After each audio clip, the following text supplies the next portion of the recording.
This is Terms of Reference. I'm your host, Stephen Laddick. Priscilla Brice is the founder and managing director of All Together Now, Australia's only national racism prevention charity. She has a decade of experience managing social marketing and social change projects, specializing in online communications. Prior to working in the not-for-profit sector, Priscilla worked as an equities research assistant in the investment banking sector. Priscilla is a recipient of the Churchill Fellowship and the University of Western Sydney Community Award for establishing the award-winning One Parramatta project and All Together Now more broadly. I spoke with Priscilla in Sydney. Hi there, Priscilla. Thank you so much for being on the Terms of Reference podcast today. No worries. My pleasure. Where am I calling you today? I'm in beautiful Sydney, Australia, and it's a really hot day today. It's about 34 degrees, I think. And we're recording this on January 13th, so I'm sure that everyone who's going to be listening to this in the northern, western part of the world will not be jealous. You work for an organization called All Together Now. Why don't we start off by telling us about what is All Together Now, how did it get started, what's its mission? Sure. So I'm the founder of All Together Now. I've been going for about 4.5 years. I've been working on it for 5 actually, but officially 4.5 years. It is the only national anti-racism charity in Australia, which in and of itself speaks to the problem that we have in Australia, because we should not be the only one working in this area, clearly. So what we do is we focus on racial equality, and we do that through education. So we actually create projects, I suppose you could call them, to get people to understand what racism is and what they can do about it. And primarily what they can do about it is speak up when they witness it. So the reason we do that, and I know that's quite different from, say, strategies that anti-racist campaigners take in the USA, is we focus on interpersonal racism, and that's because Australia is so far behind everyone else in terms of this type of work. We don't have a history of consistent, ongoing anti-racism action in this country, unfortunately. And although multiculturalism is quite a big success of our country, there's still quite a lot of racism. Let me butt in for just a second. I'm, for lack of a better term, culturally biased because I am an American. So break that down a little bit for me. What do you mean by Australia is so far behind in the racism conversation? And you started out by saying you're the only racism-focused organization in Australia right now. Can you give me a comparison? You don't have to go to the United States, but other countries, about how this has been addressed, or what an everyday campaign or awareness would be in a different place other than Australia? Yeah, sure. So last year I was awarded a Churchill Fellowship. So it actually meant that I could go to the USA and different countries in Europe to see what they were doing over there. And I learned a lot of interesting stuff. In the US, for example, there was an organization called Race Forward, which is amazing. It's kind of like a think tank, and it also has an online magazine called Colour Lines. And they basically get people to talk about racism openly and discuss the issues, keep it really relevant, and talk a lot about institutionalized racism. So their take on it is that institutionalized racism is the real problem. And when you start talking about interpersonal racism, it makes it personal for individuals, and so they're less likely to want to do something about it. So that's a complete contrast from what we're doing here in Australia. In North America, you have the civil rights movement, for example, and from what I can see, ever since then, Americans have been fighting for racial justice. And that hasn't happened here in Australia. We have not had that movement. We've had subtle forms of racism that have gone throughout our policies throughout the past 240 years or whatever it's been since our country was invaded by white people, because, Aboriginal people, the original inhabitants of this country. So I don't know if that's too much detail for you. No, that's exactly yeah. Mm-hmm. It's a very different focus. And then if you look to Europe, World War II is a very recent example, and everyone knows that story. And so I guess in Europe, organisations still have a strong focus of racial equality and anti-racism over there, because it's still in living memory. So people are still trying to stop anti-Semitism and, newer forms of racism. And again, in Australia, we're so remote from that. And we were involved in World War II as an ally, but it doesn't seem, because we're so far away, it just doesn't seem to hit home as hard, I don't think. And so we just, I don't know, we're a bit slack on that front. From the European perspective, it sounds like it might bleed over into the nationalism conversation. Yes, absolutely. Okay, interesting. Which is quite strongly, So let's take it back to All Together now. You're the founder of this organization. It's been around for 5 years. Tell us about the campaigns that you're doing right now, and what are the achievements that you're sort of pushing forward and you're most proud of right now? Well, most recent example is the Everyday Racism mobile phone app. So we launched this app last year in January. It's called Everyday Racism. It's actually a world first. So we're very proud of it. Give me, again, break that down for me. What does that mean, world first? There's no other racism app anywhere on the iTunes store or anything like that? As far as we're aware, there's nothing that allows people or enables people to understand the experience of racism. So what our app does, if you were to download it... Congratulations, that's fantastic. Thank you. So what would happen if you were to download it is you get a choice of playing as one of 4 characters. There's an Aboriginal man, a Muslim woman, an Indian student, or you can play as yourself. And those first 3 characters I mentioned, they represent the people who are most likely to be targets of racism in Australia right now. So what happens is you choose your character and then you go through a storyline, which means that you experience what their life might be like as frequent targets of racism through text messages, videos, comic strips, radio broadcasts, that type of thing. And they come up on your phone. You get about 4 of these messages a day. And the personal challenge, because it's a personal challenge really, it's not a game. You don't play against someone else. It's for you to challenge yourself and see what your reaction would be if you were in this position. So this personal challenge lasts for 7 days. And then at the end, there's a survey to ask you, what you thought about it, how it made you feel, to try and encourage you to self-reflect on your experience, but also to collect data, because ultimately we built this app with 3 university partners, and they're going to be using the data to understand racism a bit better in Australia as well. Do you also collect sort of in-app analytics? So how many people even open it up once, or how many people actually make it all the way through the week and that kind of stuff? We do, to a small extent we do, but we're less interested in that actually. Of course we want people to play for the whole week. We know that 1/3 of people actually drop out of the app without completing the whole week. I think that really speaks to how terrible the experience of racism actually is. But ultimately what we're interested in is the social impact of the game. So that, therefore the survey at the end is the key thing that we're looking at. So take us down that path. What kind of impact are you seeing, or have you been seeing thus far? You said you launched it a year ago. What do things look like a year after launching an app like this? Well, we've had more than 24,000 people download it, which just exceeds our expectations, I don't know, 3-fold or something. Like we just didn't expect this many people would want to play something like this. And we only have very early data on the app in terms of social outcomes. So we know that people feel more confident, for example, if they were to experience racism, say on public transport, they feel more confident in speaking up and saying something about racism. And people have also said that they feel more confident in understanding what racism is, which is so key. It's so vital, because that's the first step really. If you don't understand what racism is in the first place, then there's no way you're going to do something about it, because you're going to be left questioning, was that racism or was that, something else? So they're pretty good early statistics. All the data is currently with our academic partners, so they're analysing all that.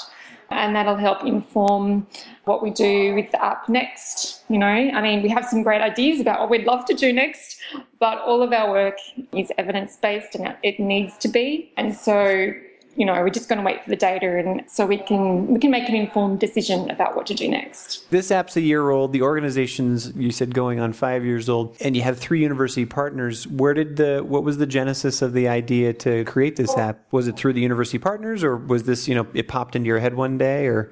In the early days of our organisation, what we really wanted to do was create social marketing campaigns that got people to understand, what racism is and to speak up. And so we ran a few of these. We ran one with the Body Shop. We ran a very localised version in a city called Parramatta, which is about half an hour from Sydney. We realised that actually these projects worked. We had clear social outcomes, but we felt that, we could actually do a better job by getting people to experience racism. Telling someone something or you should behave like this, or, racism is a bad thing, or please pledge to do something about racism. That's all well and good.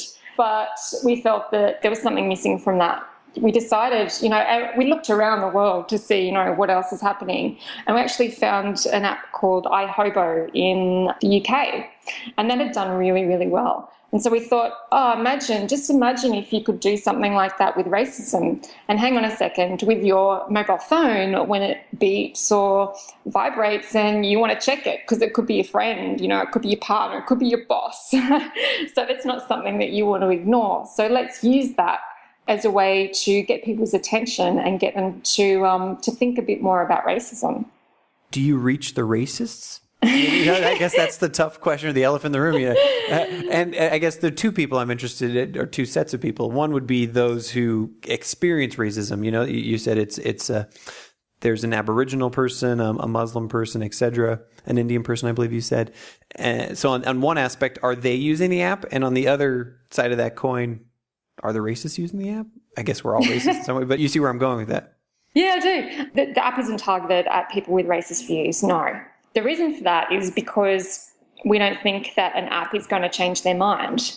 In Australia, the statistics say that about 50% of people are positive about cultural diversity, about 40% are ambivalent, and 10% have strong racist views. So each of those groups require very different strategies or tactics to get their attention.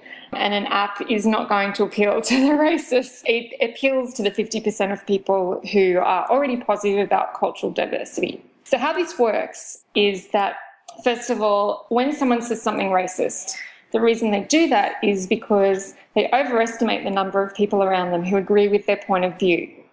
So as a bystander or a witness to a racist conversation, if you can say something or if you can interrupt that and let that perpetrator know that their beliefs are not shared, then they're less likely to say something racist in the future. So that's how the theory of change works. But in addition to that, if you are a witness and you say something, the target of the racism will also feel more connected to the community. And thirdly, the academics have found that if you witness racism and you don't say something, then you're much more likely to ruminate about that experience, think about it over and over for about 2 weeks after the incident. So actually, if you speak up, you benefit as well. So everyone wins if you speak up. That's why a target audience of the 50% of people who are positive about cultural diversity is actually the right audience, because that's the people who are going to create the social change and get those ambivalent friends or the ambivalent people on the bus or wherever the racism is happening to understand that actually, you're on the wrong side. I'm showing you this is how we expect people to behave in Australia. I think there are a lot of those arguments around the world. Essentially, where is the majority speaking up? Or the question is being asked, how come the majority isn't speaking up? And you're giving clear theoretical or evidence-based underpinnings as to why the majority should speak up. That's really interesting. You're clearly well versed in this. You know the theory behind it. Tell us how this, how Priscilla became a social activist in this way. Was it a aha moment one day you woke up and you were in university or maybe you were a teenager and you said, I need to do this? Did you stumble into it, or how did this get started? Very much stumbled into it. I left school in a recession in the early 90s, and so I fell into a job basically, and I ended up as a typist in a stockbroking firm. That is about as far from a racist activist as I can imagine right now. Really it is. And after doing that for a few years, I moved to Manchester, and then I moved to London in the UK. worked my way up a little bit in investment banking. So essentially I was an investment banking research assistant. It didn't fit very well with me, the values, and also, the people I worked with, some of them were just, not my kind of people. So I decided to retrain as a web designer. And that was around 2000 with the tech bubble. So, this was a very smart decision of mine to, to move into tech at that time. Not. So...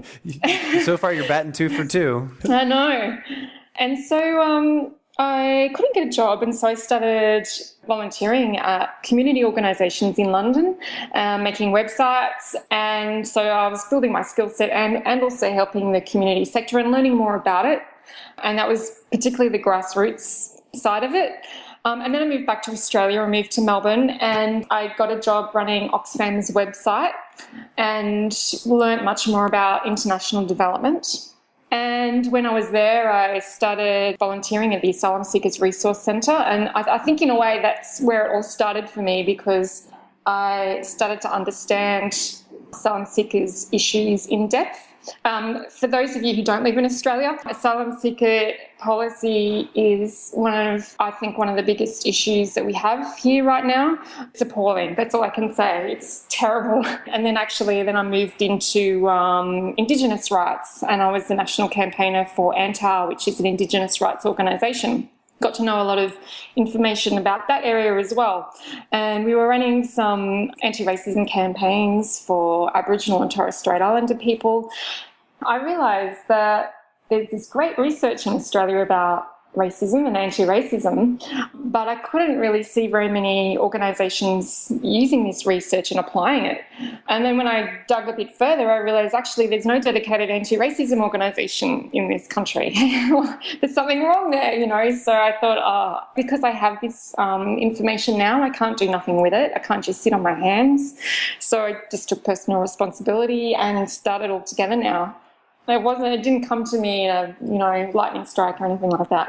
Tell us about making the leap. What was the moment where, you're working in another organization? Forgive me if I'm wrong, you didn't have quite the entrepreneurial streak, even though you're clearly a risk taker, moving around, trying different jobs and retraining yourself and those kinds of things. When you had this, you said, look, I got to take personal responsibility. I've got to move on this. Did you gather a bunch of funding and get going, or did you just sort of quit your job one day, or what was the moment where you're like, I'm doing this? It was probably like a 6-month decision process. I was working with a woman who's a very good friend of mine actually now, and we were colleagues and we were working in this organisation, and we could just see so many things that could be done better. So in a way it was like an arrogant view of this organisation and how if we were running it, it would be so much better.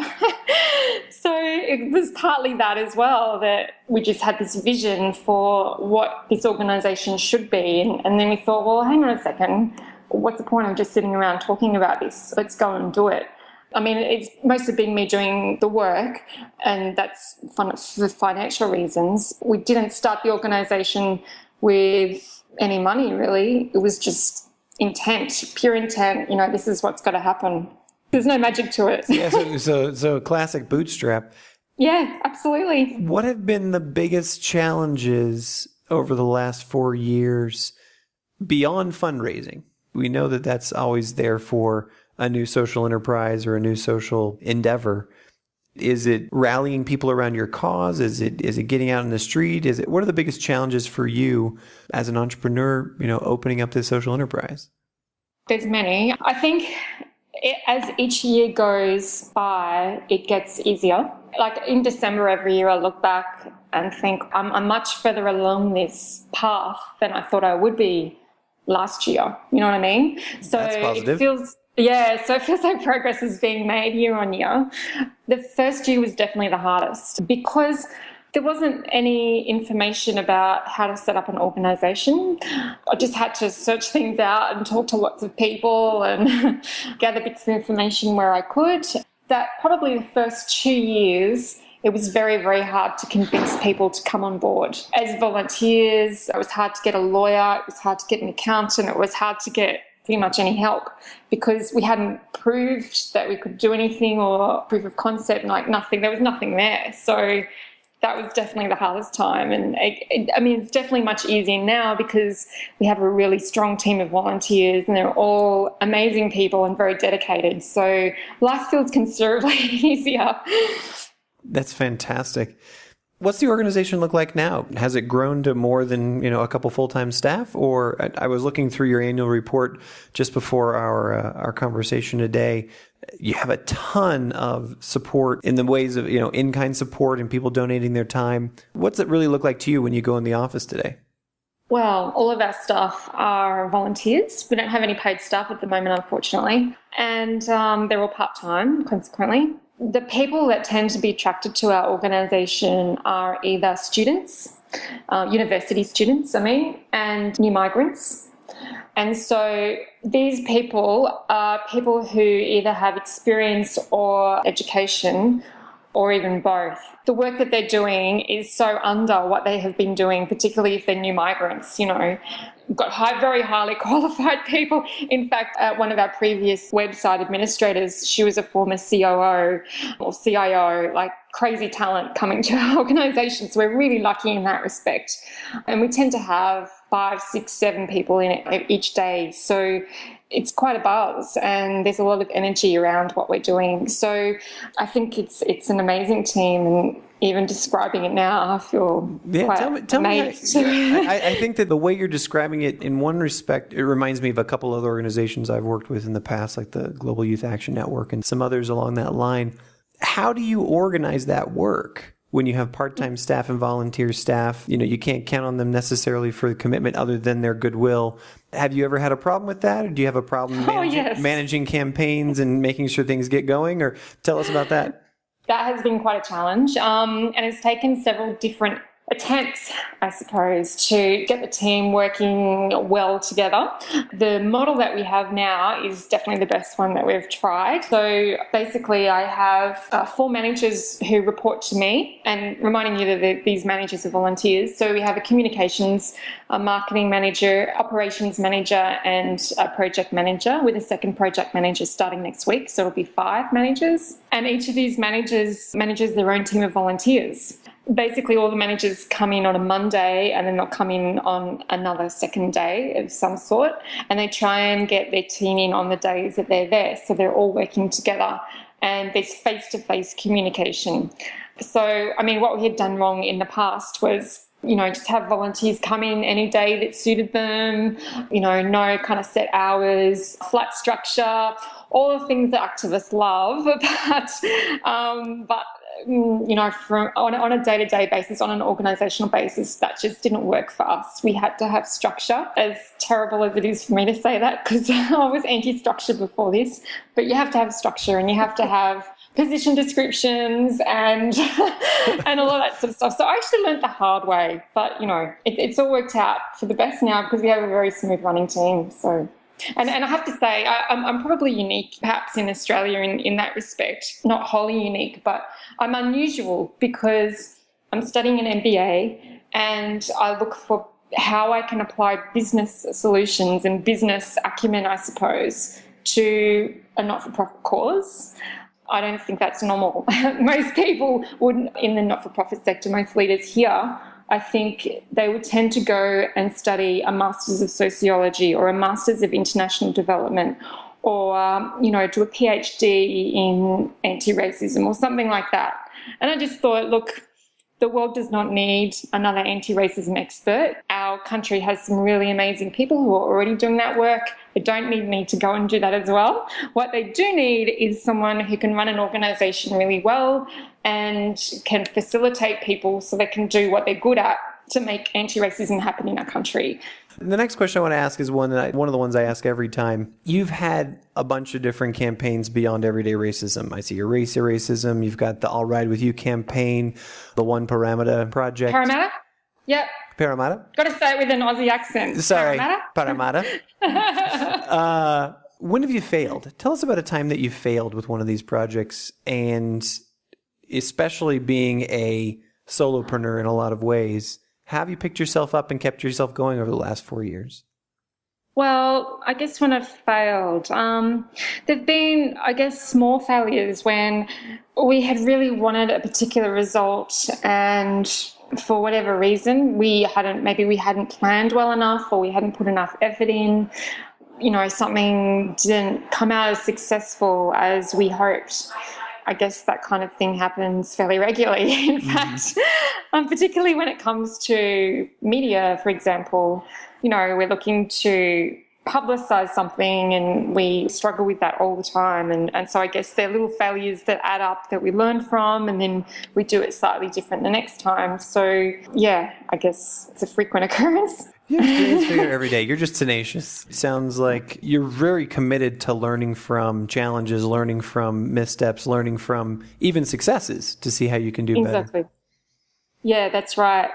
I think failures and successes, for that matter, failures are only a waste of time, really, if you don't learn from them. If you just move on without actually examining what went wrong and how you would do it better next time. Otherwise, I think you have to learn, and that's why we evaluate everything that we do, and we try and redo it if we can, if we have the resources, in a better way.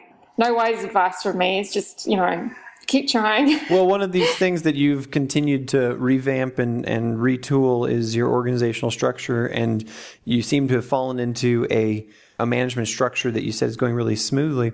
Tell us about, sort of nuts and bolts. What are you using to keep people on track? Do you have a management software that you use? Do you have a system that you use? Is it a bunch of whiteboards? How are you keeping your volunteers on track and your campaigns going? Well, we have a 3-year strategy. We have a 1-year work plan, and the 1-year work plan is very detailed, so everybody knows exactly what they're responsible for and when things are due. Every week I sit down with each of the managers and we have around a half an hour discussion about what challenges they're facing, where their work is at. I try and give them all feedback each week, positive feedback, so they know what's working from my perspective.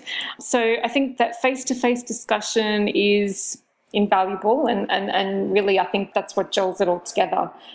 We use Google Docs to organise ourselves and stuff like that, but I think really the technology is kind of like an add-on, and it's not really the key to a successful team.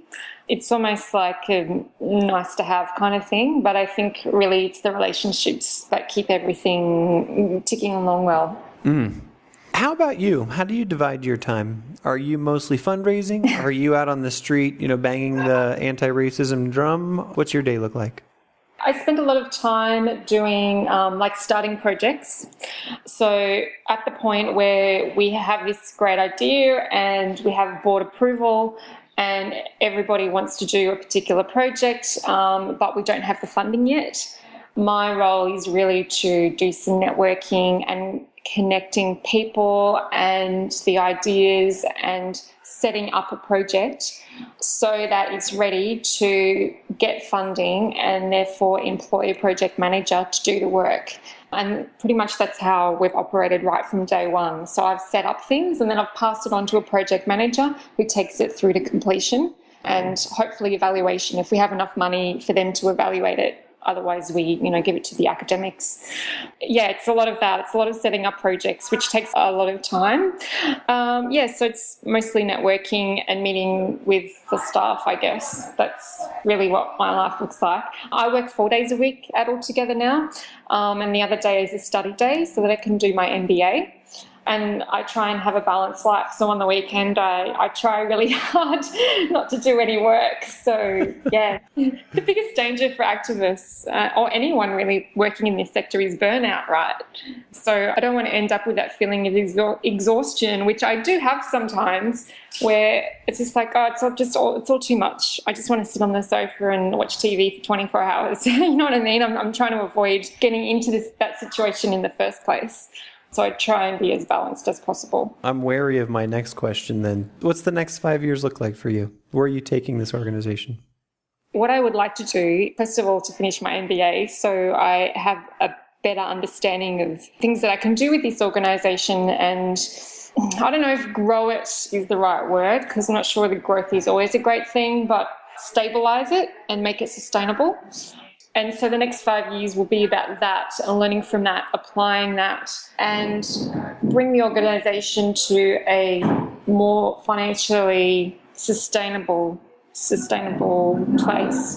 So at the moment, we're doing a lot of work on our fundraising strategy and, what we're going to do in that area. I know every single organisation out there is probably doing exactly the same thing, or, I'm assuming that they are. That's going to be a huge thing for us over the next 5 years. And ultimately, looking at different business models too. I think we haven't quite found the right business model yet for our organisation. As strange as that sounds, we've been going for 5 years. But I think I feel like there's something out there that I haven't quite grasped yet. I've studied social impact and I understand, different business models, but I think there's something else out there that we haven't caught on to, and I don't know how to explain that better, but I think that just asking for donations is not necessarily the answer, and I think social businesses is not necessarily the answer either. I think there's something else. So that's what I'm looking for over the next 5 years. Maybe you can be an innovator in that space as well. Maybe. Priscilla, the last question I have is one I ask every guest here on Terms of Reference, and it's really quite simple. You've crafted success over the last 5 years out of Altogether Now in many different ways. What's your critical piece of advice for someone who's maybe either in university looking to, get their first job, or someone who's transitioning, careers like you did, about how to be successful, how to get their toe in this business, and what they need to be successful as either whatever label you want to give them, activist, aid worker, those kinds of things? I think you need to volunteer as a first step, at least, because just having academic credentials is not enough. I mean, you definitely need academic credentials because any employer is going to look at your experience and your ability to do a job, of course. But I think in this sector, they're also going to be looking for genuineness, if that's a word, how genuine you are about the cause that you're applying to work on. And so you have to prove that somehow. And I think the only way that you can prove that is by demonstrating that you've gone above and beyond to learn more about that area and apply yourself. I think also this is not so relevant for our organisation because it's very small and we operate quite independently, but in a way we're also part of a system of multiculturalism and Indigenous rights organisations in Australia and internationally. And so you also need to have an understanding of politics. And I don't just mean, governmental politics, but bureaucracy and how systems work. Because in this sector, I think particularly, you don't just have competitors, you're working as part of a system to create change. So you have to get your head around who's who and how it all works. I guess you could call that a big picture understanding. Don't just rely on your technical knowledge, but also be able to be adaptive and have a big picture view of everything that's going on around you. Priscilla, thank you so much for your time today. I really appreciate it. No worries. My pleasure. Thank you. You've been listening to the Terms of Reference podcast from aidpreneur.com. Subscribe to us on iTunes.